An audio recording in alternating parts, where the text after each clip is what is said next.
There is a sound that precedes a future. It is not a fanfare. It is not a proclamation.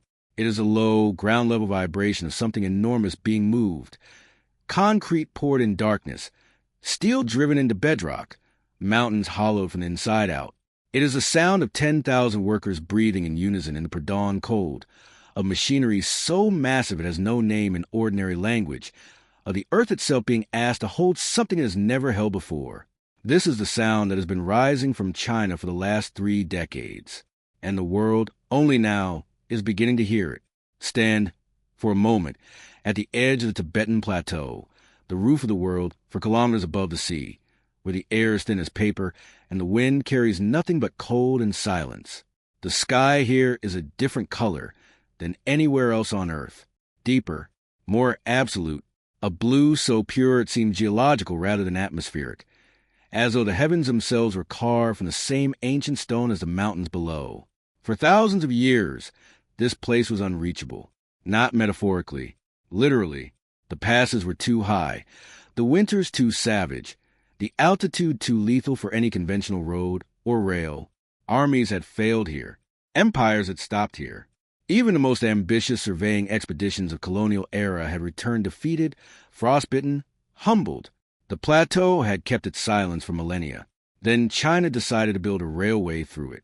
To understand what China has been doing, what it is still doing, you must first understand what China was and what it endured before it began. At the turn of the 20th century, China was a nation bleeding from 100 wounds.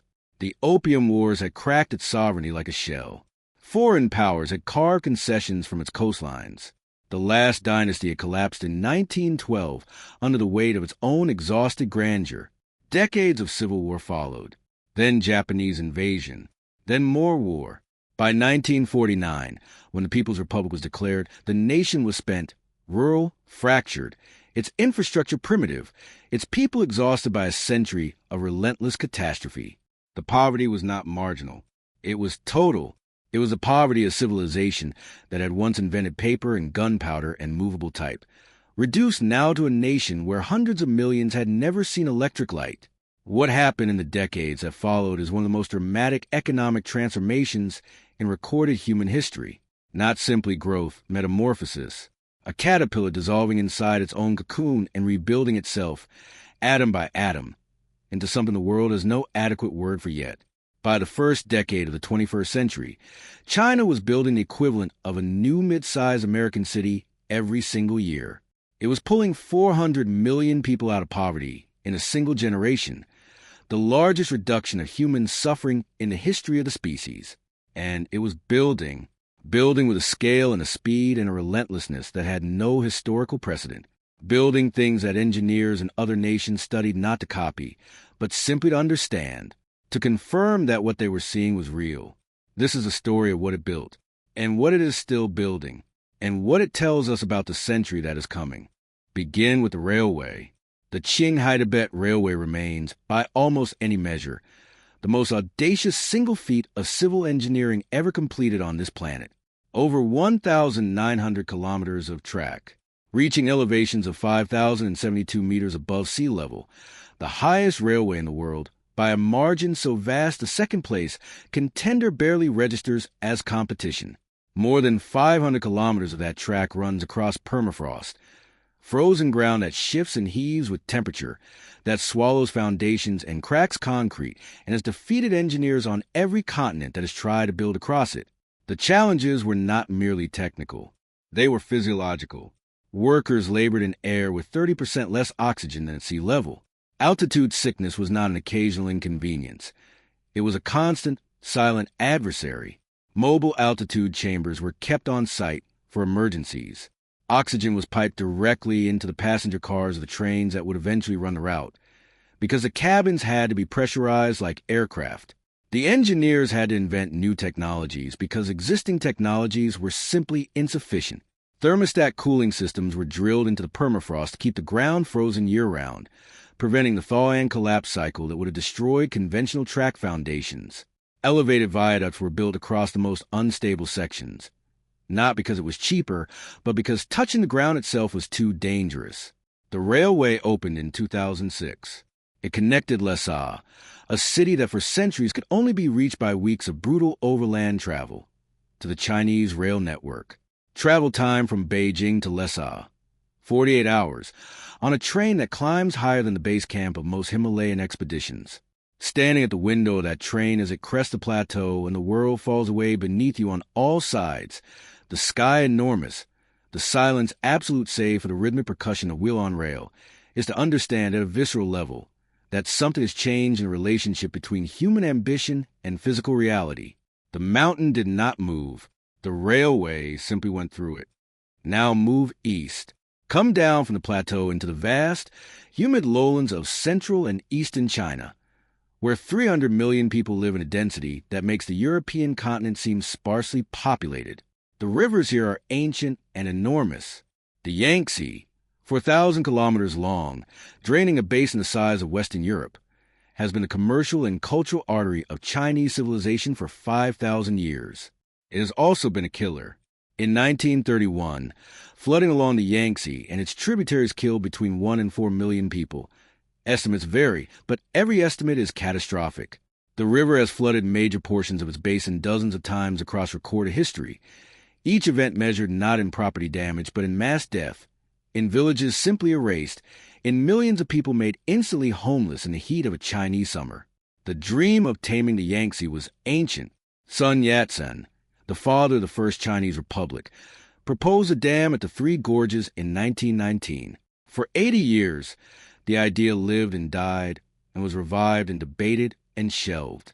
Engineers studied it. Politicians feared it.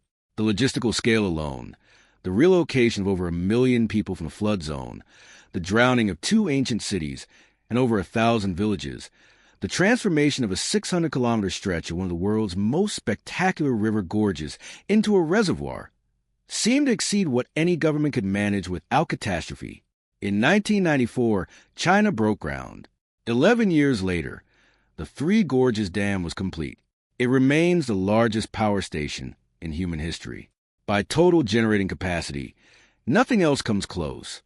Not Hoover Dam, not Itaipu, not any of the nuclear facilities that power the cities of France. The Three Gorges Dam produces as much electricity as 18 nuclear power plants combined, enough to power a nation the size of Germany with power to spare. The dam wall itself is 2,300 meters long. The reservoir behind it stretches 600 kilometers upstream. The turbines, 32 of them, each one the size of a large building, spin with low, constant thunder that the engineers who built them describe, with quiet reverence, as the sound of a river that has finally been persuaded to serve. But the human cost of that persuasion was real. 1.3 million people were relocated, entire cities dismantled and reconstructed on higher ground, ancestral graves moved, temples that had stood for 1,000 years submerged. The water rose over months, silently, covering the evidence of lives and histories and geographies that had existed since before the Tang dynasty. You cannot tell this story without telling that part of it. The dam prevents floods that would have killed thousands.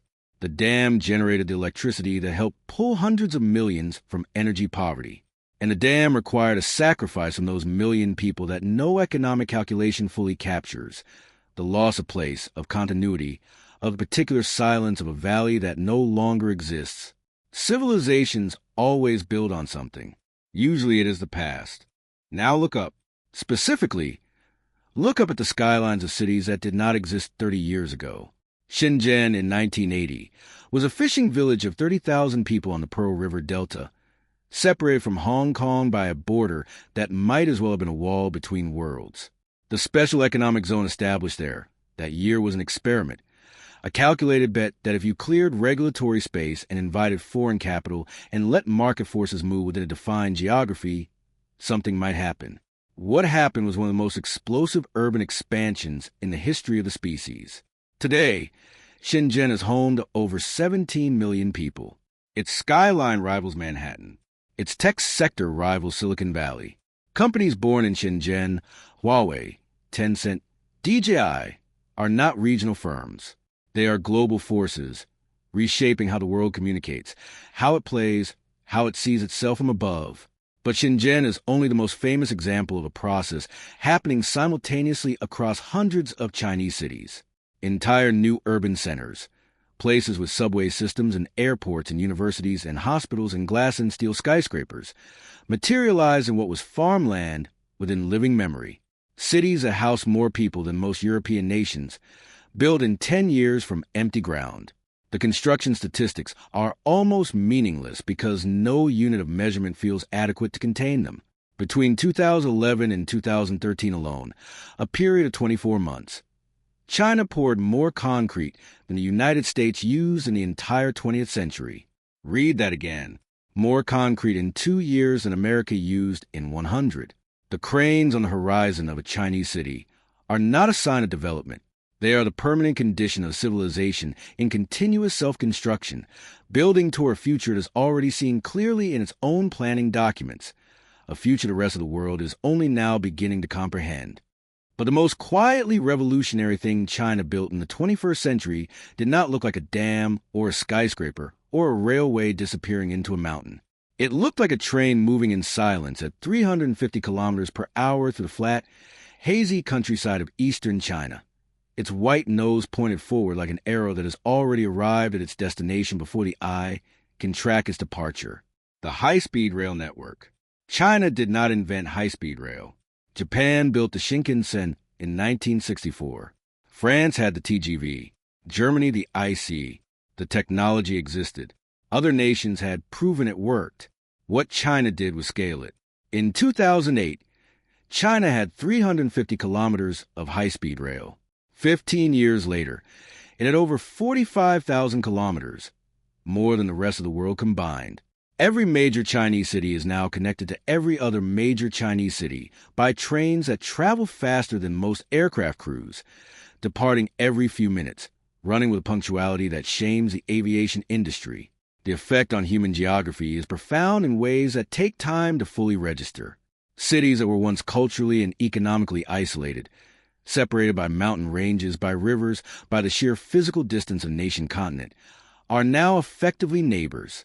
A business meeting that once required an overnight train or flight now requires a morning journey.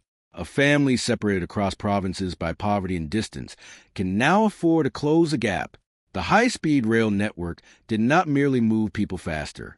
It rewired the social and economic nervous system of a civilization of 1.4 billion people, and it was built, most of it, in 15 years. This is where the story becomes something more than engineering, because what China is doing now, what is being built in laboratories and proving grounds and remote desert testing sites as these words are spoken, reaches beyond infrastructure into a territory that previous generations would have recognized only as science fiction. In the Gobi Desert, engineers are completing the largest single array of solar panels ever assembled, the Kabuki Solar Park, stretching across square kilometers of desert in Inner Mongolia, generating enough electricity to power millions of homes with light captured from the sun that has shone on that empty land for 1 million years without anyone yet thinking to collect it. In Fujian province, the world's most powerful offshore wind turbines are being installed. Single turbines with rotor diameters larger than the wingspan of a commercial aircraft, standing in the open sea, converting coastal wind into electricity with an efficiency that would have seemed implausible a decade ago. In space, in the literal, airless, unforgiving silence of space, China's Tiangong station now orbits the Earth, permanently crewed, quietly gathering data and conducting experiments while the International Space Station ages, and its future remains uncertain. China is the only nation to have soft-landed a rover on the far side of the moon. Its plans for a lunar base are not speculative. They have engineering diagrams. They have timelines. They have budgets. And underground, beneath the streets of more than 40 Chinese cities, more cities than anywhere else on Earth, subway networks are expanding at a pace that would require the entire rail construction capacity of most nations simply to replicate in a single city. The Chengdu Metro, the Wuhan Metro, the Zhengzhou Metro, cities that much of the Western world has barely heard of, moving millions of people daily through tunnels bored through ancient Earth with machines that operate by algorithms, with stations that open new lines faster than urban planners in other nations can complete the environmental impact assessments. In 2017, China announced something it called the Belt and Road Initiative. The name is understated to the point of camouflage. What the Belt and Road Initiative actually describes is the largest infrastructure investment program in the history of human civilization. A project to build roads, railways, ports, pipelines, fiber optic cables, and power stations across Asia, Africa, the Middle East, and Europe, connecting 65% of the world's population and 40% of its economic output through a physical and digital web of Chinese design, Chinese finance, Chinese-built infrastructure. The name deliberately echoes the ancient Silk Road, the network of overland trade routes that once connected Rome to China to the great Central Asian steppes, along which silk and spice and ideas and languages and religions traveled for 15 centuries, reshaping every civilization they touched. The new Silk Road is not made of camel tracks and desert passes. It is made of deep water ports and electrified rail lines and undersea fiber optic cables capable of carrying terabytes of data per second. It is made of agreements and loans and contracts signed in capitals that Western investment has largely abandoned or never reached. Whether this initiative ultimately serves the nations it enters as partners or subtly binds them in a form of economic dependency is a question that historians will spend decades untangling. Both things can be true simultaneously. The port that reduces a nation's shipping costs by 40% and the loan structure attached to that port's construction are not separate facts. They are two faces of the same coin, and the light that falls on each face depends entirely on the angle of observation. But the scale, the sheer, staggering, almost incomprehensible scale of it, is not in dispute. China is not merely building within its own borders. It is building the world, or at least the framework through which the world of the next century will be organized. Now slow down, because this is the moment. Past the statistics, past the superlatives, past the breathless inventory of records broken and milestones shattered, where the story demands something harder than admiration. It demands reflection. Every great construction in human history has carried inside it a question that the builders rarely asked while the concrete was still wet.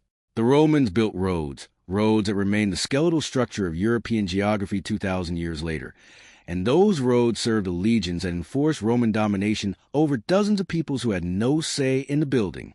The Transcontinental Railroad that stitched the United States together was built on the labor of Chinese immigrants, who were then legally barred from citizenship in the nation they had helped to create. The Aswan High Dam remade Egypt's relationship with the Nile and flooded Nubian communities whose history stretched back to the age of pharaohs. Infrastructure is never neutral. It carries the values and the power structures of those who build it, embedded in its concrete and steel-like rebar, invisible, but holding everything in its shape.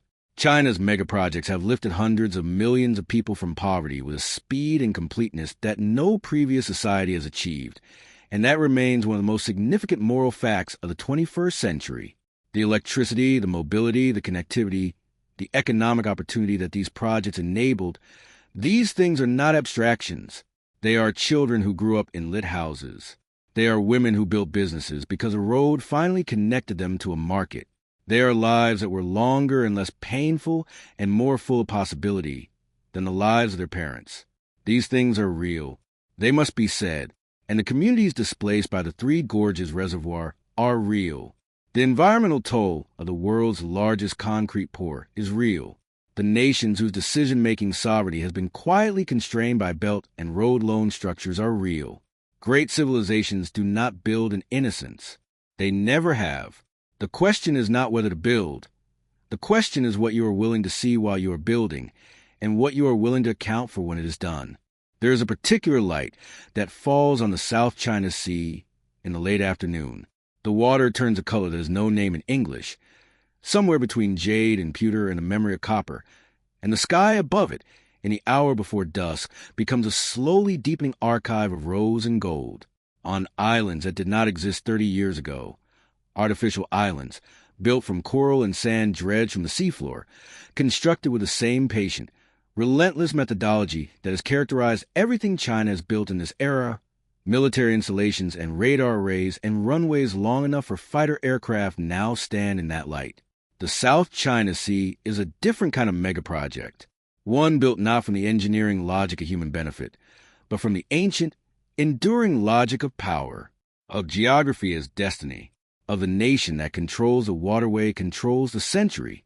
Whether this project ends in accommodation or confrontation, whether the lights that now blink on those artificial islands become the lights of a new equilibrium or the lights of something darker, is a question that belongs not to the past, but to the present, to the choices being made by leaders and populations who are living inside the story, not looking back on it.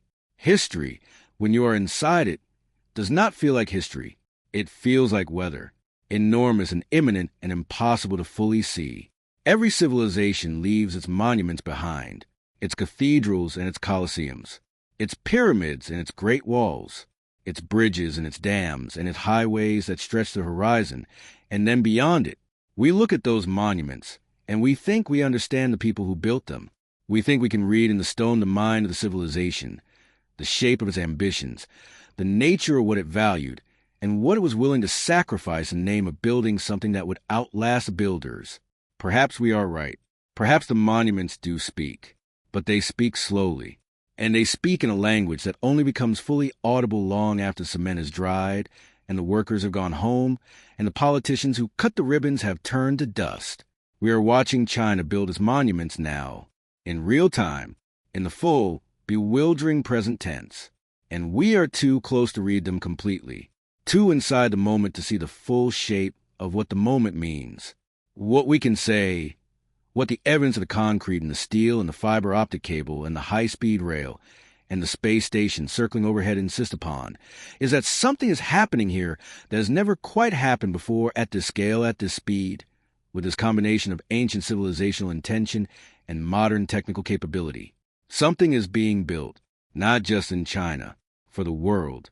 Whether it is a gift or a claim or some complicated, genuinely new thing that our inherited vocabulary cannot yet describe, that answer is being written now, in the choices of those who build and those who receive what is built, in the negotiations and the resistances and the adoptions and the refusals that ripple outward from every road laid and every tower raised.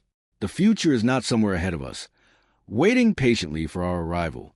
It is being constructed this moment, in the noise and the dust and the breathtaking, terrifying, deeply human audacity of people who looked at a mountain or a river or a desert or a sea or the sky itself and decided that what had always been impossible was simply what had not yet been tried. Asked us the question is not what they are building.